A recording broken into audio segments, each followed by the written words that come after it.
la même manière, mais peut-être de la manière qu'on n'a jamais peut-être entendu.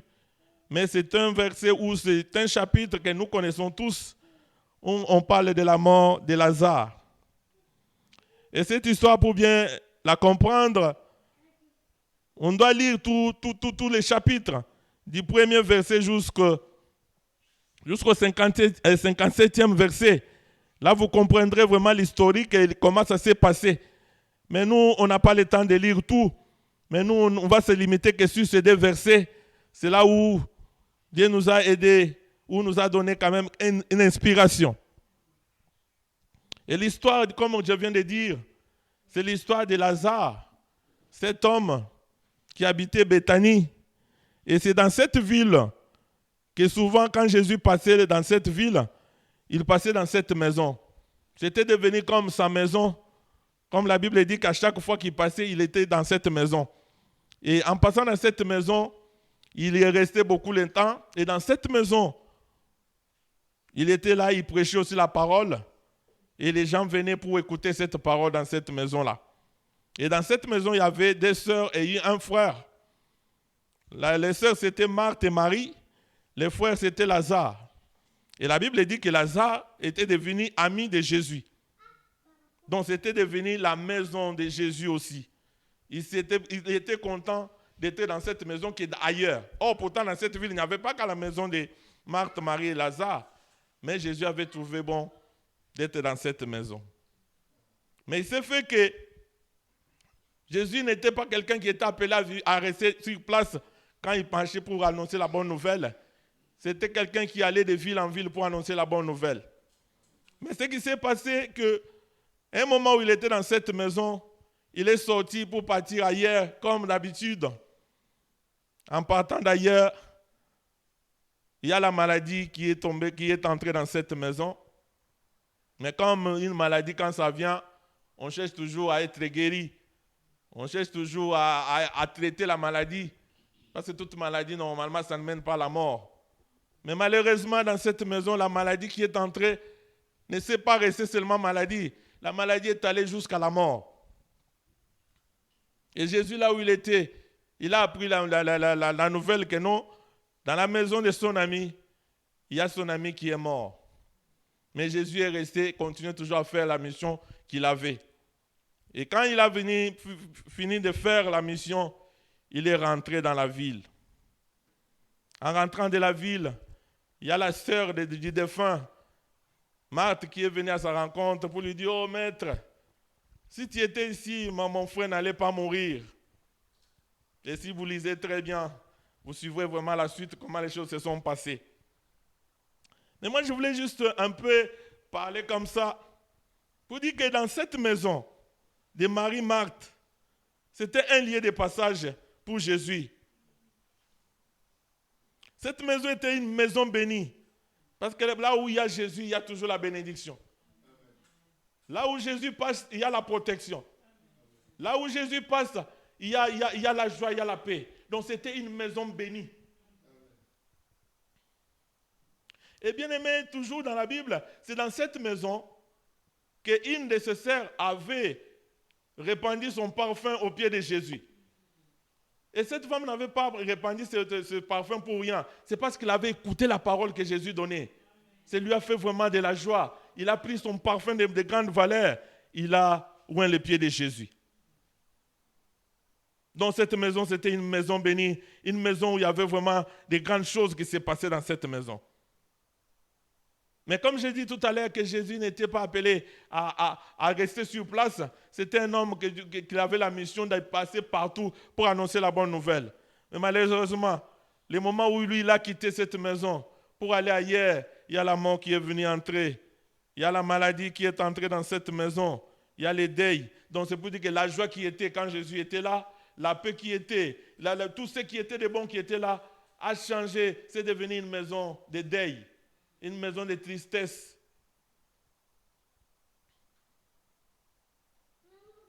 Et dans cette maison, les sœurs des deux sœurs, ils ont commencé à pleurer. Ils pleuraient, ils disaient: mais si le maître était là, notre frère n'allait pas mourir. Mais pourquoi ils se posent cette question que si le maître était là, il n'allait pas mourir? Parce que Jésus ne pouvait pas rester là longtemps. Jésus allait de ville en ville. Il allait de partout. Qu'est-ce qui a fait que non, dès que Jésus est parti, la mort est entrée dans cette maison? Pendant que Jésus était là, bien-aimé, dans cette maison, tout le monde était en bonne santé, personne ne se plaignait, personne n'avait ni de granitures, ni de douleurs. Non, tout le monde était joyeux, tout le monde était vraiment très content, c'était bien. Mais voilà que Jésus est parti. Il y a la maladie qui entre. Et la maladie n'est pas venue seule, la maladie a amené la mort. Donc c'est pour dire que le départ de Jésus, il y a un vide qui est resté là. Et le vide là, il y a autre chose qui est entré, qui est contraire de ce qui était dans la maison. C'est la mort qui est entrée. Oh bien-aimé, là je voulais attirer l'attention de chacun de nous, en tant qu'enfants de Dieu. Ne laissons pas un vide dans notre vie. Ne laissons pas le vide dans nos maisons. Parce qu'on ne sait pas. La Bible dit, l'ennemi Satan rôde comme un lion, cherchant qui dévorer. Dès que toi tu laisses un vide, il entre. Et quand il entre, bien-aimé, il ne va pas te faire les cadeaux. Nous devons faire attention, bien-aimé, en tant qu'enfant de Dieu, en tant que serviteur de Dieu. Dès que tu as pris déjà l'engagement de marcher avec le Seigneur, oh bien-aimé, malgré les difficultés, malgré toute situation que tu peux avoir, ne laisse pas un vide. Ne sois pas un chrétien passager ou ne sois pas celui. Parce que dans cette maison, la Bible dit que Marie restait au pied du Seigneur. C'est pour dire qu'il écoutait la parole chaque jour. Mais quand Jésus est parti, qu'est-ce qui s'est passé après? Est-ce qu'il est retourné à faire autre chose? Est-ce qu'il a abandonné la vie de la prière? Est-ce qu'il a abandonné l'engagement qu'il avait vis-à-vis du Seigneur? Est-ce qu'il ne suivait plus les enseignements du Seigneur? Ça, c'est une question. Mais ce que moi, je vous demande ce matin, bien-aimé, dès que tu as l'engagement avec le Seigneur, n'abandonne pas, continue. Car si tu laisses un vide, l'ennemi va entrer. Et quand l'ennemi entre, oh bien-aimé, c'est pour dévorer, c'est pour tuer, c'est pour faire du mal. Parce que cette maison, il n'y avait pas de douleur dans cette maison. Il n'y avait pas de difficulté dans cette maison parce que c'était une maison de joie. Et je crois que même les gens de la ville, ils aimaient toujours quand Jésus venait être aussi dans cette maison. Mais voilà maintenant que la mort est entrée. Il pleurait, il disait, mais non, si tu étais là, notre frère n'allait pas mourir.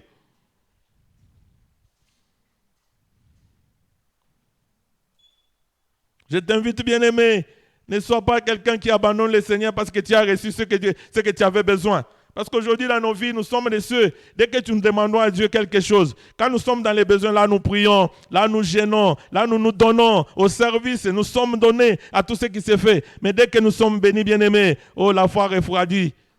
Dès que nous sommes bénis, oh là, la prière commence à devenir des choses à compter. On commence à être, on voit la prière nous ennuyer. Mais pendant que quand on n'en avait pas, non, la prière ne nous ennuyait pas. On s'est donné à fond. C'est comme un militaire qu'on dit qu'il faut rester en garde. Mais toi, à un moment, tu baisses la garde. Mais si l'ennemi te voit que tu as baissé la garde, mais il va te foudroyer. Faisons attention, bien-aimés. Nous ne sommes pas de ceux qui doivent baisser les gardes. Même dans les moments difficiles, restons toujours vigilants, restons toujours attachés, restons toujours connectés à Jésus. Parce que même s'il est loin de nous, des yeux, mais à l'intérieur de nous, spirituellement, il est toujours avec nous. Peut-être Marie et Marthe, quand ils ont vu Jésus partir, ils ont peut-être baissé les bras. Peut-être ils ont dit, non, mais bon, quand il viendra, nous allons continuer à suivre les enseignements. Mais l'ennemi a vu que non, comme il est parti, les gens là ont baissé les bras, mais il est entré. Et quand il est entré, il a frappé fort.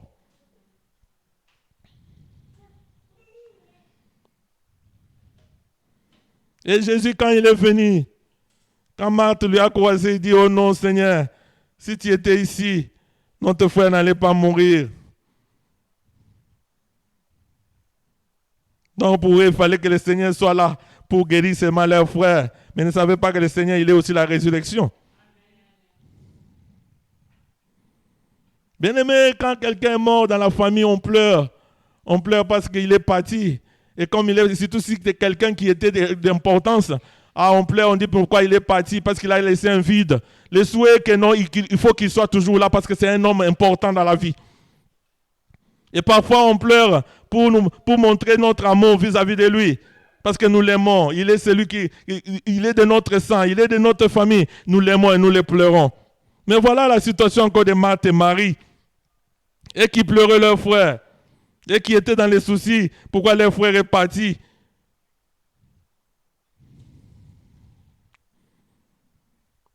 Quand Jésus est venu,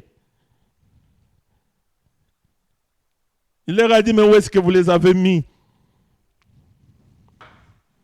Dans leurs pleurs, ils pleuraient toujours, non, Seigneur, il fallait que tu sois là. Pourquoi tu étais parti? Notre frère, tu étais là, il n'allait pas mourir. Tu allais les guérir de la maladie. Parce que nous savons que toi, partout tu es passé, tous les malades qui venaient vers toi, tu les guérissais, tu faisais ceci, cela. Mais ils se sont limités seulement à la guérison. Mais ils ont oublié que Jésus peut faire plus que, que la guérison.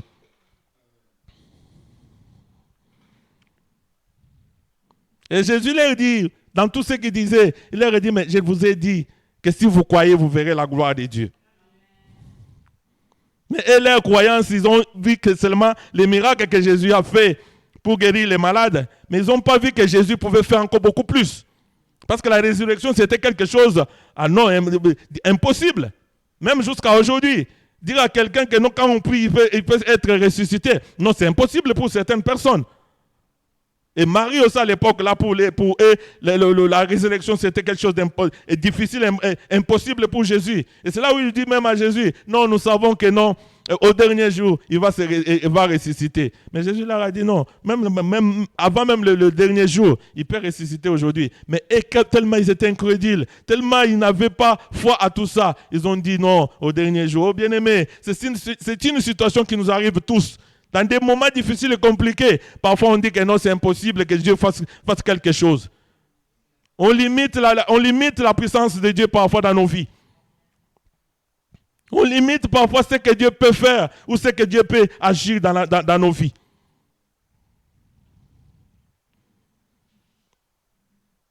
Jésus leur demande, où est-ce que vous l'avez mis? Montrez-moi là où est-ce que vous l'avez mis. Quand ils avancent, ils arrivent quelque part, ils disent non, on l'a mis déjà au tombeau, mais Seigneur, ça fait 4 jours qu'il est là, il sent déjà. Donc pour Marie et Marthe, non, c'est fini.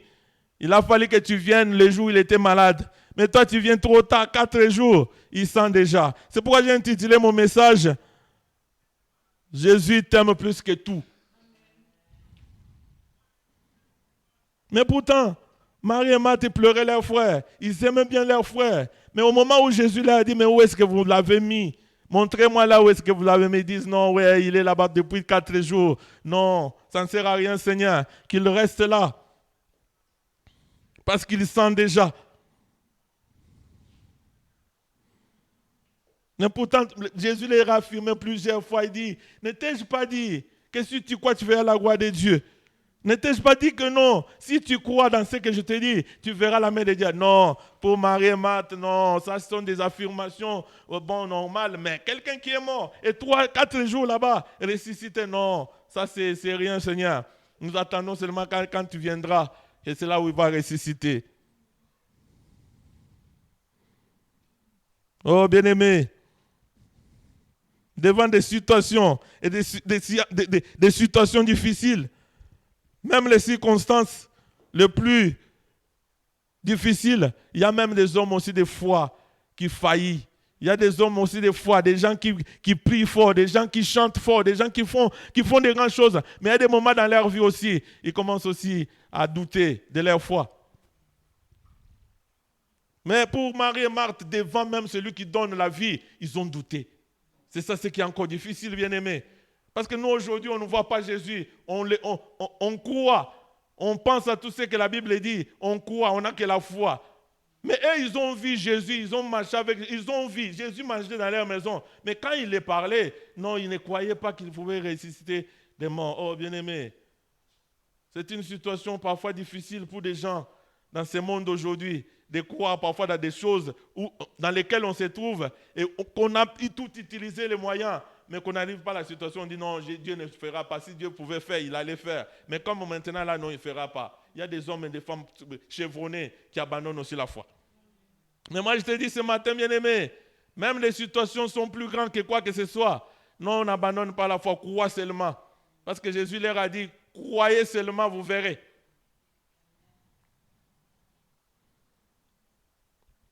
Dans cette situation, Marie, c'était la personne par rapport à elle et Marthe, Marie, c'est elle qui écoutait souvent la parole.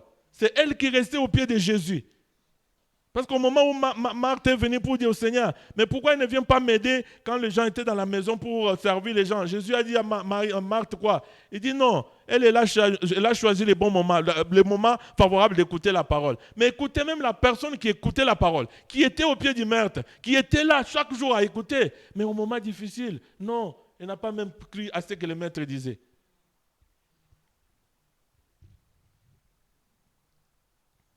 C'est pourquoi, bien aimé, non, ayons la foi, et la foi en Jésus. Et c'est la foi qui peut nous sauver. C'est la foi qui peut encore nous amener à traverser les moments difficiles. Mais si on n'a pas la foi, oh bien-aimé, on va sombrer.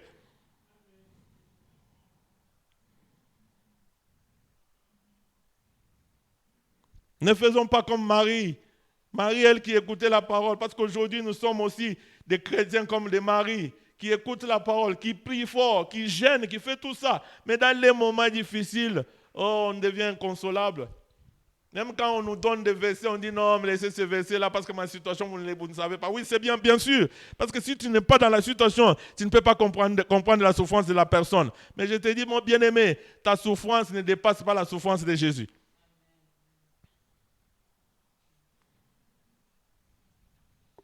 Pour les deux sœurs, Lazare faisait déjà partie du passé. Il ne fallait même pas que Jésus dise non, voilà, non. Il était déjà parti du passé parce qu'il sentait déjà. Oh, bien-aimé, quelqu'un qui sent déjà, un mort qui sent bien-aimé, c'est insupportable. Dans certains contrées, on dit même que les cadavres qui sentent que ça peut amener de la maladie. Donc pour Marie maintenant, comme il sent déjà, oui, c'est notre frère, nous l'aimons bien, mais non, il faut qu'il reste là où il est. Sa place est dans les tombeaux, ce n'est plus encore avec nous. Il était bien avec nous quand il était vivant, quand il parlait, quand il marchait, il faisait des choses. Mais dans les tombeaux, là-bas non, il y a la puanterie. Là-bas non, là-bas c'est l'odeur nauséabonde. Là-bas non, c'est la mort. Non, qu'il reste là-bas.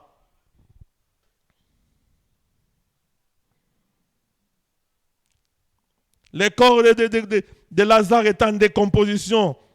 Parce que pendant 4 jours, c'était déjà décomposé. Personne ne pouvait s'approcher, même du tombeau. Même les gens qui étaient venus avec, non, ils sont restés de loin. Mais Jésus, le Seigneur de gloire, l'homme de Galilée, c'est lui qui a l'amour. L'amour parfait, lui, il a avancé jusqu'au tombeau. Le problème de Marie et Marthe, dans leur dire, c'est comme s'ils commençaient à accuser Jésus. Parce qu'ils disent, mais si tu étais ici, il n'allait pas mourir. Comme si Jésus devait rester là. Comme s'il devait rester là, donc leur frère n'allait pas mourir. Comme si Jésus était devenu seulement pour rester sur une place. Mais si Jésus pouvait rester chez eux, mais les autres, comment ils pouvaient aussi profiter de la grâce de Dieu? Pour eux, Jésus, c'était lui qui est à la base de la mort de leur frère. Si tu étais là, notre frère n'allait pas mourir. Mais aujourd'hui, tu viens, tu dis encore quoi? Mais 4 jours, il sent déjà, non, qu'il reste là-bas. Nous l'aimons bien. Mais sa place, c'est dans les tombeaux.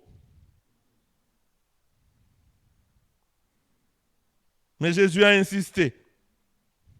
Où est-ce que vous l'avez mis? Même s'il sent déjà, moi je vais aller les voir.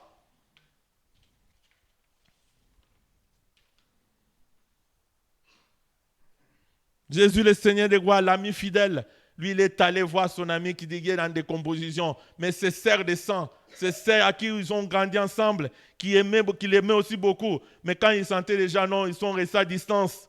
Mais c'est Jésus, lui, il a avancé jusqu'au tombeau. Il est arrivé au tombeau, il crie, Lazare, sors.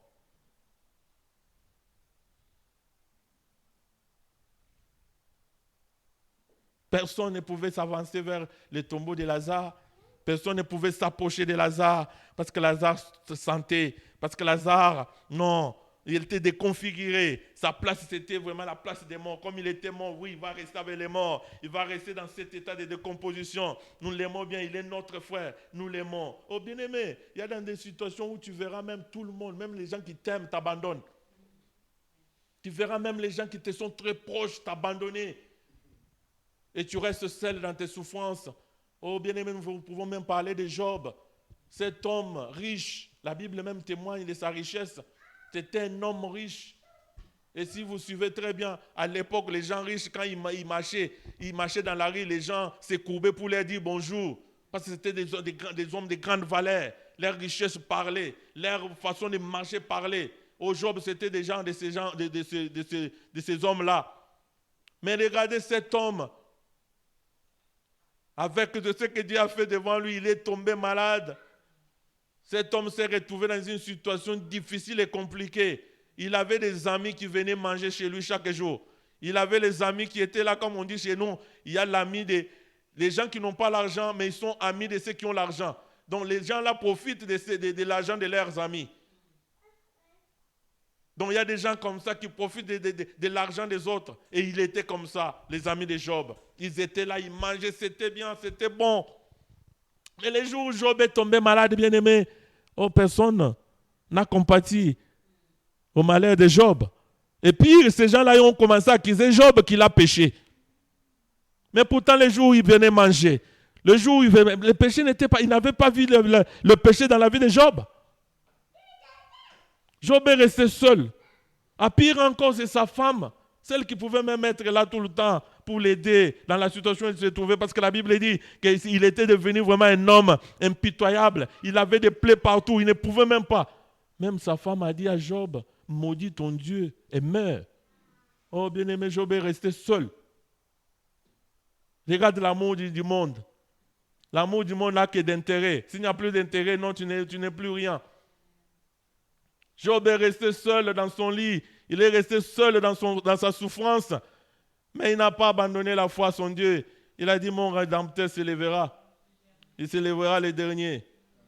Oh bien-aimé, il y a des situations dans lesquelles tu peux te retrouver seul. Mais ce matin, moi je te dis, tu n'es pas seul. Ton Rédempteur se lèvera. Mais il suffit seulement que tu restes accroché à lui. Il suffit que tu restes seulement accroché à celui qui est ton Rédempteur. Les gens peuvent t'abandonner. Les amis peuvent t'abandonner. Ta femme peut t'abandonner. Mais Jésus ne t'abandonnera pas. Voilà même l'acte qu'il a fait. Lui qui n'a pas péché, mais il est allé à la croix pour nos péchés. Il est allé à la croix pour mes péchés, pour tes péchés. Mais qu'est-ce que nous on avait fait? Qu'est-ce qu'on avait de valeur pour que Jésus aille mourir à notre place? Non, c'est seulement son amour. Lui, il a un amour infaillible.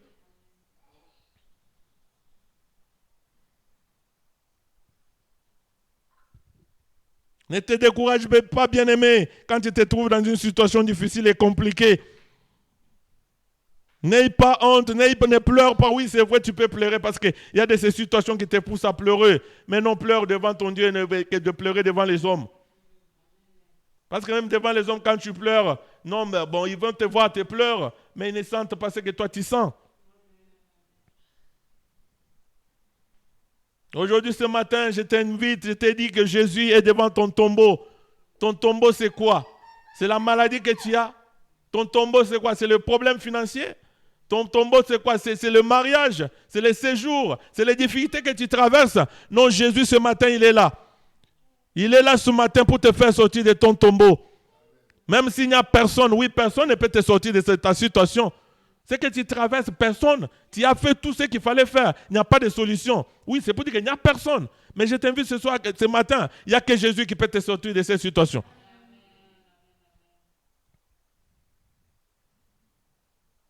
Il t'étend la main. Mais le problème qu'il te demande, il faut que tu aies la foi. Si tu n'as pas la foi, bien-aimé, il n'y a rien.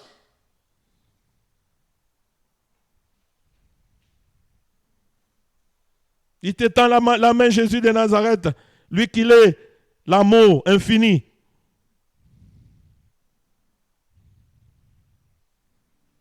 C'est pourquoi la Bible dit, voici les miracles qui accompagneront ceux qui ont cru. Si tu crois, tu verras la gloire de Dieu. Si tu crois, tu verras les miracles. Mais si tu n'as pas la foi, bien-aimé, tu ne verras rien. C'est pourquoi Jésus a insisté auprès de Marthe et Marie. Il dit, je ne t'ai pas dit. Il suffit seulement de croire à ce que je dis. Ne vois pas ce que tu vois, mais crois à ce que je t'ai dit. Mais nous voulons seulement voir. Mais voir, on verra, mais on ne verra pas toujours rien. Mais si on croit, on verra la gloire de Dieu.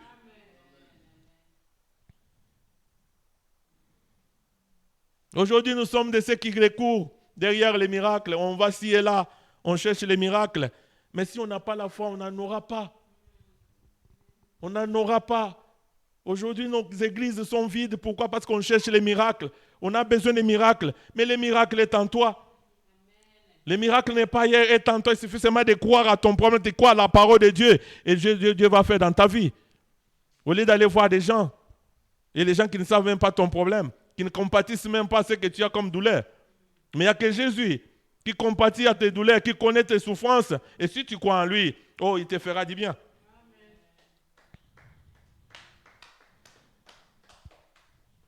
Bien-aimé, ce matin, Jésus est le seul qui peut changer ta situation. Il est le seul qui peut te sortir des situations dans lesquelles tu te trouves.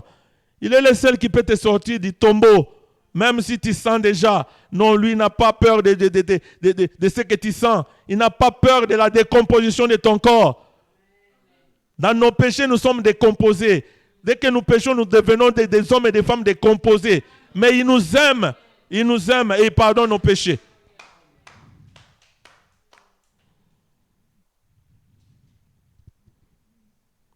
Dans ce monde, s'il y a quelqu'un qui a de bonnes relations avec des grandes personnes, il se vante de ces relations-là. Il parle aux gens, oh non, moi je suis un ami du préfet, je suis un ami du président, je suis un ami de ceci, cela. C'est bien. Mais ce matin, moi j'ai un ami que je vais vous présenter. C'est Jésus de Nazareth. Il est plus grand que le président. Il est plus grand que les têtes couronnées.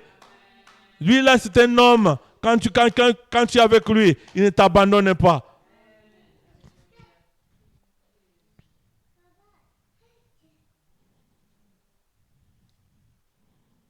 Jésus, le Seigneur des gloires, c'est lui qui aime. Il ne regarde pas nos fautes, il ne regarde pas nos péchés, mais il nous regarde à travers seulement son amour. Dans ce monde, il n'y a personne qui peut nous donner l'amour comme Jésus. C'est pourquoi, bien aimés, nous devons nous attacher à l'amour de Jésus. Nous devons nous attacher à l'amour de celui qui nous a aimés, sans pourtant que nous puissions nous le connaître, mais lui nous a connus depuis.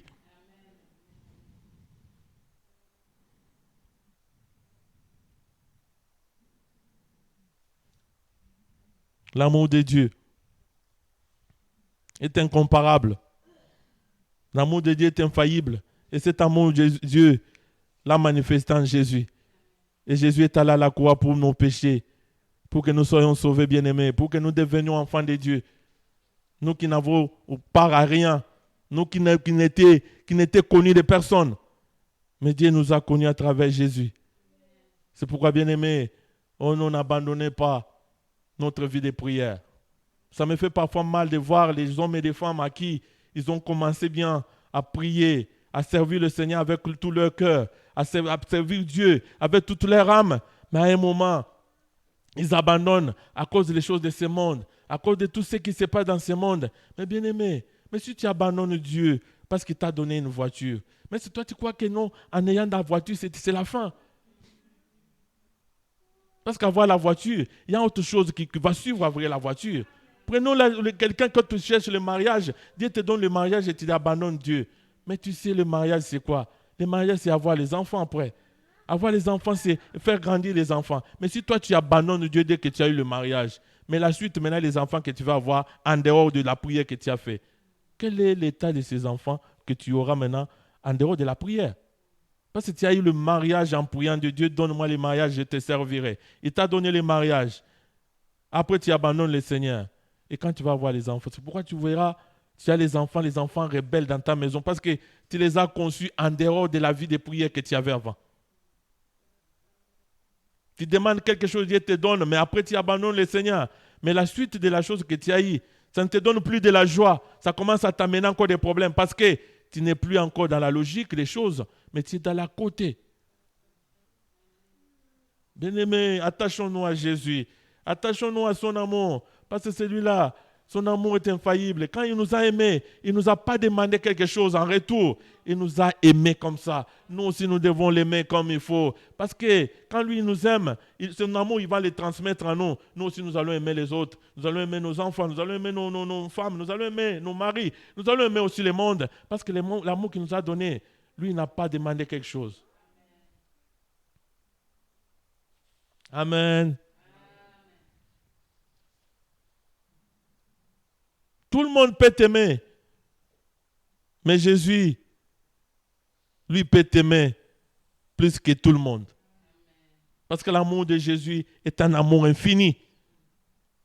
Dans lequel il t'offre sa grâce. Dans l'amour de Dieu, dans l'amour de Jésus, il nous offre sa grâce.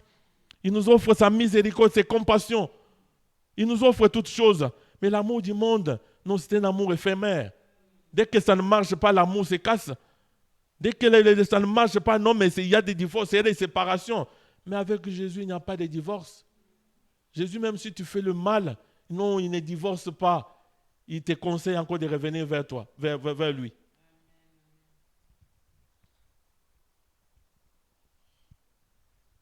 Amen.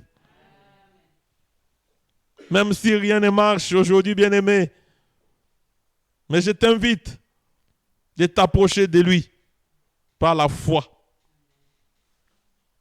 Approche-toi de lui par la foi, même si rien ne marche, même si la situation est compliquée, difficile, même si tout est sombre. Oui, dans la vie, il arrivera des moments que tout est sombre.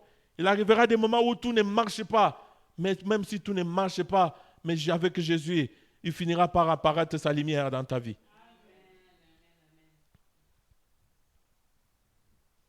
Approchons-nous de celui qui est dans le ciel, Jésus. Approchons-nous de celui-là qui nous a aimés, qui est allé à la croix. Ne soyons pas comme Marthe et Marie, et qui ont vu la gloire de Dieu. Dans leur maison où il y avait même la gloire de Dieu. Parce que là où il y a Jésus, il y a sa gloire. Mais dans leur maison, il y avait la gloire de Dieu. Dans leur maison, il y avait vraiment toutes choses. Mais à un moment, ils ont tout abandonné, ils ont tout oublié à cause de la mort. Mais ils ont oublié qu'ils sont à côté de celui même qui donne la vie. Ne soyons pas des chrétiens occasionnels qui viennent que pour écouter, mais après avoir écouté, on oublie tout. Nous, restons de ceux qui restent et dont la parole reste gravée dans nos vies. Et à chaque fois où il y a un problème, on fait appel à cette parole. Que nos maisons ne soient pas comme la maison de Marie et Marthe, et qui ont vu la gloire, mais qui ont abandonné encore cette foi dans laquelle ils avaient tout le temps. Laissons que dans nos maisons, que la gloire de Dieu reste éternellement. Ne laissons pas vide dans nos maisons. Ne laissons pas vide dans nos cœurs. Que nos cœurs ne se remplissent pas d'autre chose. Cherchons-les à les remplir que de la parole de Dieu. Parce que si on laisse le vide, l'ennemi quand il vient, oh bien-aimé, c'est pour détruire. Quand l'ennemi vient, c'est pour faire du mal. Mais dès que nous avons déjà pris l'engagement de marcher avec le Seigneur, oh bien-aimés, ne baissons pas les bras. C'est vrai, les difficultés viendront. C'est vrai, les situations difficiles viendront. C'est vrai, les moments compliqués viendront. Non, mais n'abandonnons pas. Ne laissons pas les vides. Restons toujours attachés et il marchera avec nous. Amen. Oh, bientôt nous tous debout, nous allons prier. Nous allons prier, nous allons prier.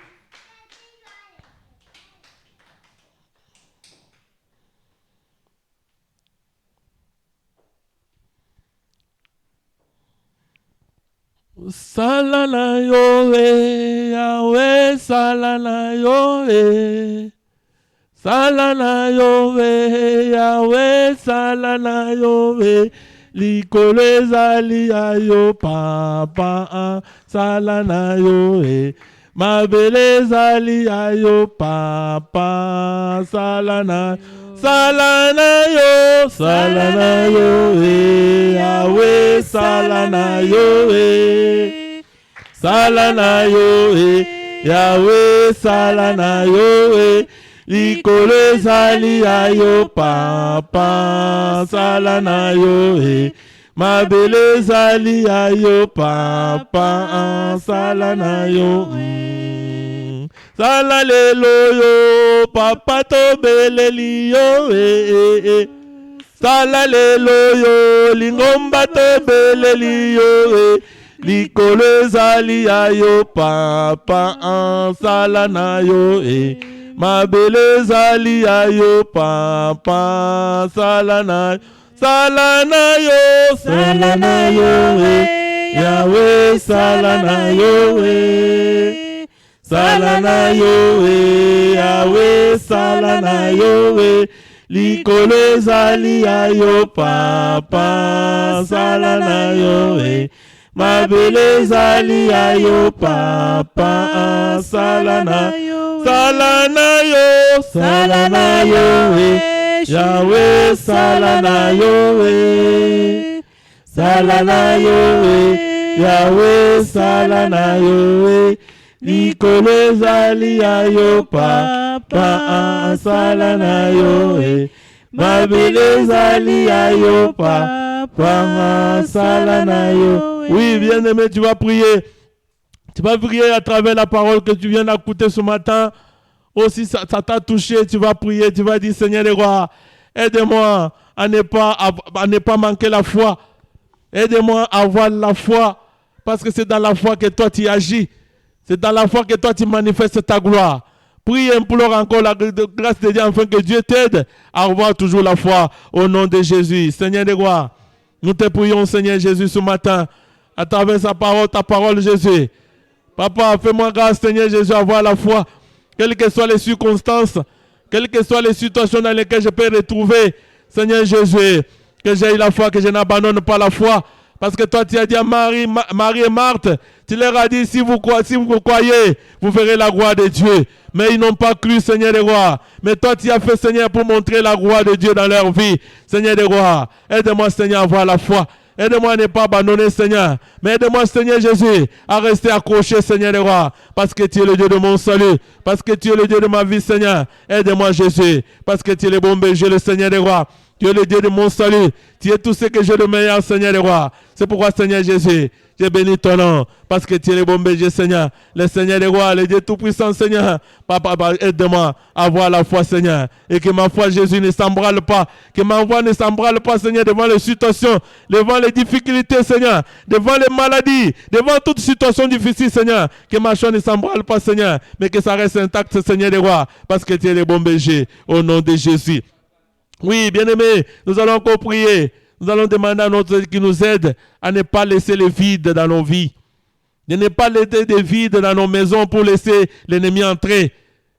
Que Dieu nous aide même si nous sommes fatigués, même si nous sommes en difficulté, que nous ne laissons pas le vide, mais que nous soyons toujours forts pour continuer à l'implorer miséricorde, à implorer ta grâce, que la connexion avec le Seigneur ne se rompe pas, mais que ça reste intact. Au nom de Jésus, prions. Seigneur des gloires, éternel notre Dieu, aide-moi, Seigneur des rois, à ne pas, Seigneur, de laisser le vide, Seigneur, dans ma vie, ni de laisser le vide dans ma maison, ni de laisser un trou par lequel l'ennemi peut entrer, Seigneur. Quand l'ennemi, s'il entre, Jésus, c'est pour faire mal. Si l'ennemi entre, Seigneur Jésus, c'est pour faire mal. Mais je ne veux pas, Seigneur, subir les conséquences, Seigneur Jésus, de l'ennemi dans ma vie. Je ne veux pas suivre les conséquences, Seigneur Jésus, du monde des ténèbres dans ma vie. C'est pourquoi aide-moi, Jésus, à rester connecté, à rester, Seigneur Jésus, en communion avec toi, malgré, Seigneur, les situations, malgré les difficultés, malgré les moments difficiles, Seigneur, qui peuvent survenir, Jésus, que je reste connecté, que je reste, Seigneur Jésus, attaché, que je reste, Seigneur des rois, remplis ma vie de ta parole, remplis ma maison de ta présence, remplis mon cœur, Seigneur Jésus, de l'envie de te servir. Seigneur, rends gloire à ton nom, au nom de Jésus, notre Seigneur Sauveur. Merci Jésus. Alléluia Jésus. Seigneur, nous te disons merci. Merci Seigneur des rois pour ce matin, pour la journée.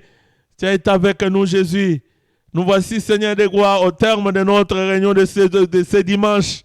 Bénis tout mon frère qui était là. Bénis aussi tous ceux qui n'étaient pas là Seigneur Jésus. Mais Seigneur, nous implorons toujours ta grâce sur chacun de nous. Ta grâce sur la montagne du salut.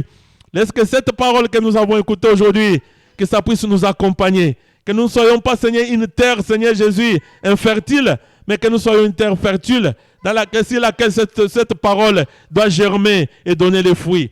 Bénis mon frère, bénis ma soeur, bénis la montagne du salut. Bénis, Seigneur Jésus, la semaine que nous allons commencer. Toi qui es notre guide. Toi qui es notre direction, toi qui es toute chose pour nous, accompagne-nous encore Jésus. Nous nous élevons Seigneur contre tous les plans sataniques, contre tous les plans du monde des ténèbres, contre tous les plans Seigneur Jésus des sorciers, du monde des ténèbres Seigneur, qui veulent chercher encore Seigneur à perturber nos vies. Seigneur, nous les rendons ni les sans effet, parce que nous avons l'autorité et le pouvoir de marcher sur les serpents, sur les scorpions, et que ni ne peut nous nuire, Seigneur. Que toute cette semaine, et que tous ces mois, Seigneur Jésus, que rien ne puisse nuire à la montagne du salut, que rien ne puisse nuire à nos vies, ni à nos maisons, ni à nos foyers. Mais Seigneur Jésus, nous te t'élevons encore. Comme Moïse avait levé les serpents des reins. Nous t'élevons encore, Seigneur Jésus, dans la montagne du salut, dans nos maisons. Nous t'élevons, Seigneur Jésus, pour cette semaine, Seigneur. Sois élevé pour écraser nos ennemis. Au nom de Jésus, nous avons ainsi prié et nous acclamons tous au nom de Jésus, notre Seigneur Sauveur. Amen, amen. Que Dieu vous bénisse. Les communiqués, ils sont toujours les mêmes. Les mardis, bien aimés, ne manquez pas. Mardi, jeudi, nous avons toujours notre intercession générale au téléphone. La réveillon, bien aimés, continuons toujours à prier, à les mettre entre les mains du Seigneur. Les mamans, les mercredis, ne manquez pas. Soyez encore nombreuses parce que vous êtes de ceux-là qui doivent encore construire cette église montagne du salut. Que Dieu vous bénisse et à la prochaine. Amen.